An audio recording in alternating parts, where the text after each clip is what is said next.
Amazon जंगल में एक ऐसा रहस्यमय शहर है जिसके बारे में बहुत कम लोग जानते हैं। कहते हैं कि ये शहर सोने से बना हुआ है जो अमेज़न के जंगल में गुप्त तरीके से छिपा है, और इस शहर को ढूंढने में कामयाब होने वाले लोग दोबारा कभी अपने घर लौटकर नहीं आए। आखिर क्या है इस सोने की नगरी की कहानी? आइए विस्तार से जानते हैं। The lost city of Z. हम जिस रहस्यमयी शहर की बात कर रहे हैं उसे the lost city of Z के नाम से जाना जाता है। इस शहर की मौजूदगी का संबंध पर्सी हैरिसन फॉसेट नाम के एक ब्रिटिश व्यक्ति से है, जो अपने समय में एक ऑफिसर, वास्तुकार और जियोग्राफर की भूमिका निभा चुके हैं। पर्सी फॉसेट का जन्म 18 अगस्त 1867 को इंग्लैंड में हुआ था, जिनका ये दावा और यकीन था कि अमेज़न जंगल में एक रहस्यमयी शहर है।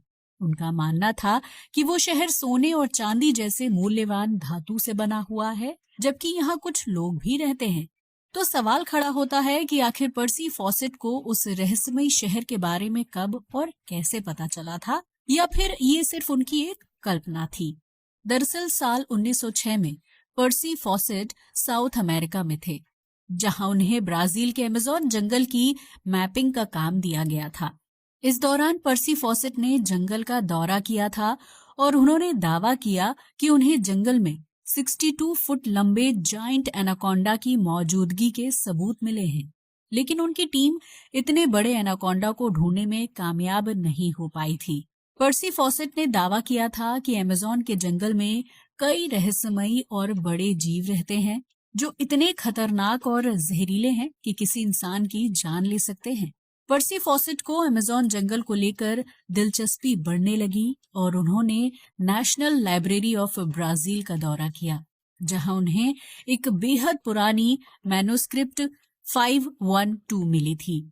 ये हाथों से लिखी गई 10 पन्नों की एक किताब थी, जिसमें ये बताया गया था कि सन 1753 में पुर्तगालियों के एक ग्रुप ने अमेज़न जंगल में प्राचीन शहर को खोजा था, जो देखने में बहुत ही खूबसूरत और अमीर था। लेकिन उस लेख के पन्ने काफी पुराने हो चुके थे, इसलिए उसमें रहस्यमय शहर की सटीक लोकेशन से संबंधित जानकारी नहीं मिल पाई थी। लेकिन इस किताब को पढ़ने के बाद पर्सी फॉसेट के मन में उस रहस्यमय शहर को ढूंढने की इच्छा जागने लगी और वो अपनी टीम के साथ ब्राजील के मैटो ग्रेसो इलाके में पहुंचे, जो अमेज़न जंगल के अंतर्गत आता था। पर्सी फॉसेट को पूरा यकीन था कि वो रहस्यमय प्राचीन शहर जंगल में कहीं है, और उन्होंने अपनी टीम के साथ शहर की तलाश करना शुरू कर दिया था। लेकिन अमेज़न जंगल के मुश्किल हालात टीम के लिए एक चुनौती बन गए थे। अमेज़न जंगल में शिकारी जीवों से लेकर जहरीले कीट पतंगों और खतरनाक पेड़ पौधों की प्रजातियां पाई जाती हैं, जबकि जंगल में बारिश होने की वजह से काफी नमी रहती है।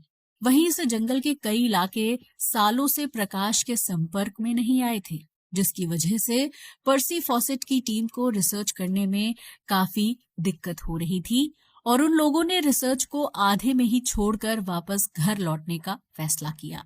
उस समय पर्सी फॉसेट भी वापस घर आ गए थे, लेकिन उनकी जिज्ञासा शांत होने का नाम ही नहीं ले रही थी। पर्सी फॉसेट ने कुछ दिनों तक अपने कमरे में कैद रहने के बाद एक बार फिर अमेज़न के जंगल में जाने का फैसला किया, जिसके लिए उन्होंने अपनी टीम को तैयार किया और साल 1908 में दूसरी बार लॉस्ट सिटी ऑफ जेड को ढूंढने के लिए निकल पड़े। लेकिन अमेज़न के घने जंगल में एक गुमनाम शहर को ढूंढना घास के ढेर में सुई ढूंढने जैसा था, जिसकी वजह से कुछ दिनों तक जंगल में भटकने के बाद पर्सी फॉसेट की टीम ने हार मान ली और वो वापस अपने घर लौट आए। लेकिन पर्सी फॉसेट के दिमाग में लॉस्ट सिटी ऑफ जेड को ढूंढने का भूत सवार हो गया था, इसलिए उन्होंने साल 1910 में तीसरी बार अमेज़न के जंगल में अपनी रिसर्च शुरू की।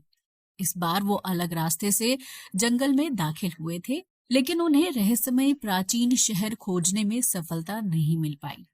लेकिन इस रिसर्च के दौरान पर्सी फॉसेट ने अमेज़न जंगल में कई जीव जंतुओं, पेड़ पौधों और विषैले कीड़ों को देखने का दावा किया था, और उनका मानना था कि अमेज़न जंगल अपने आप में एक अलग ही दुनिया है, जबकि इस दुनिया में कई रहस्य छिपे हुए हैं।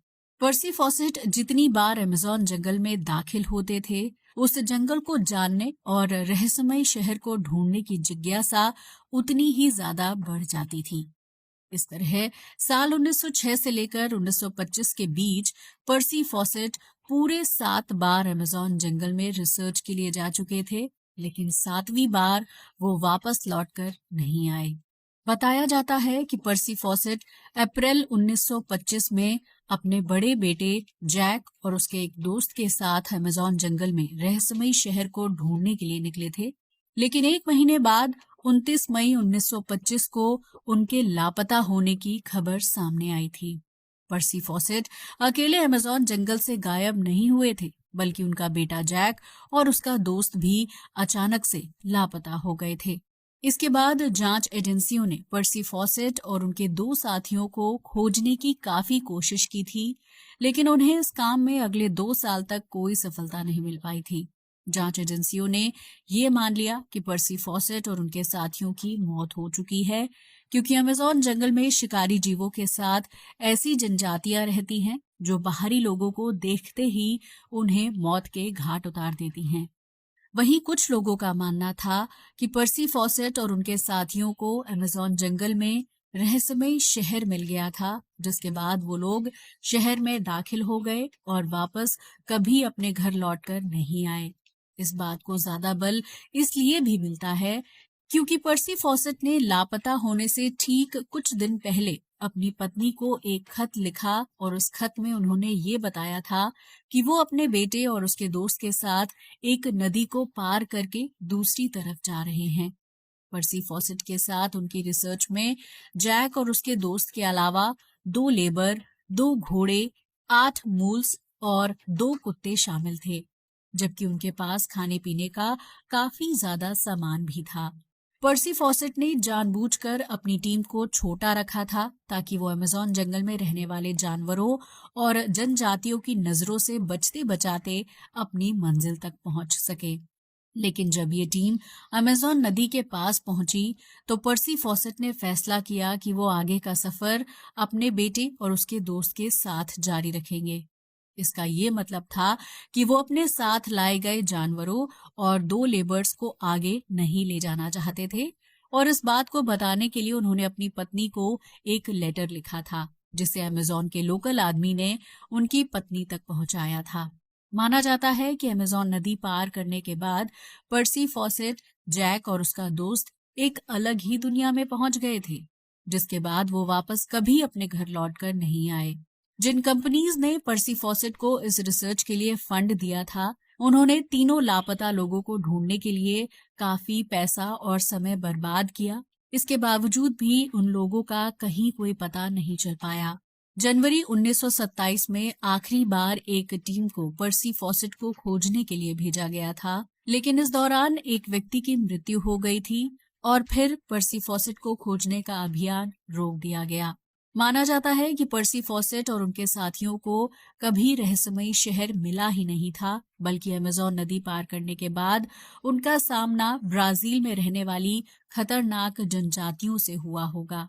ये जनजातियां उस समय अमेज़न जंगल के बिल्कुल सुनसान इलाके में रहती थीं, जिन्हें बाहरी लोगों के संपर्क में आना बिल्कुल भी पसंद नहीं था। तो हो सकता है कि जब उन लोगों ने पर्सी फॉसेट और उनके साथियों को अपने इलाके में आते हुए देखा होगा, तो खतरा महसूस होने की स्थिति में उन्होंने पर्सी फॉसेट और उनकी टीम पर हमला कर दिया होगा।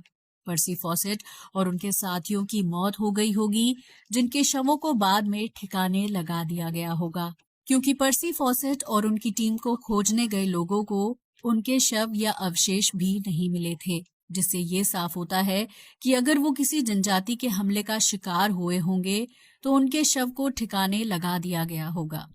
ये भी माना जाता है कि अमेज़न के जंगल में रहने वाली जनजातियां इंसानी मांस खाती हैं, इसलिए ये भी हो सकता है कि उन लोगों ने पर्सी फॉसेट और उनके साथियों को मारकर भोजन के रूप में खा लिया होगा।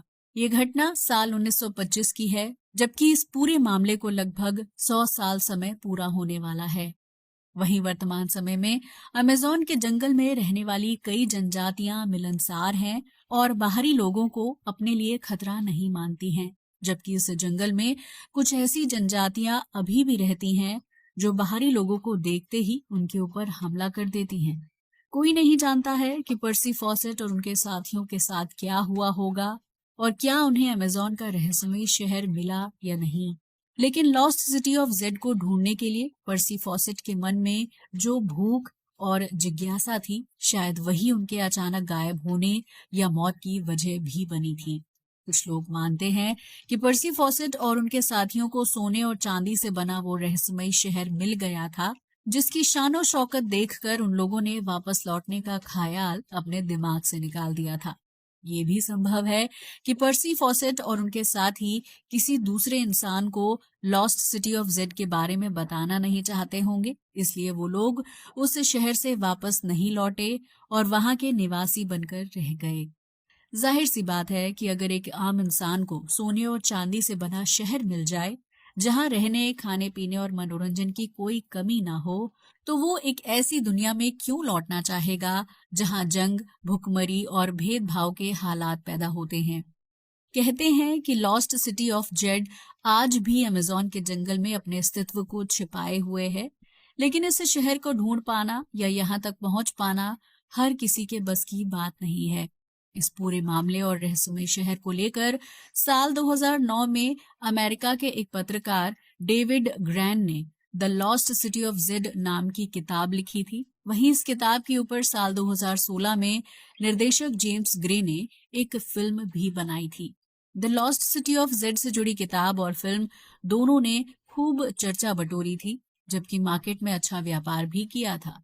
लेकिन इस किताब और फिल्म ने पर्सी फॉसेट और उनके साथियों के गायब होने की मिस्ट्री को एक रहस्य ही रखा और सोने के उस शहर को लेकर आम लोगों के मन में कभी ना शांत होने वाली जिज्ञासा जगा दी। आपको क्या लगता है, लॉस्ट सिटी ऑफ जेड जैसा कोई सोने से बना शहर सच में हो सकता है? अपना जवाब कमेंट सेक्शन में जरूर शेयर करें। आज के लिए बस इतना ही। वीडियो अच्छा लगा हो तो इसे लाइक और शेयर करें, साथ ही हमारे चैनल को भी सब्सक्राइब करें।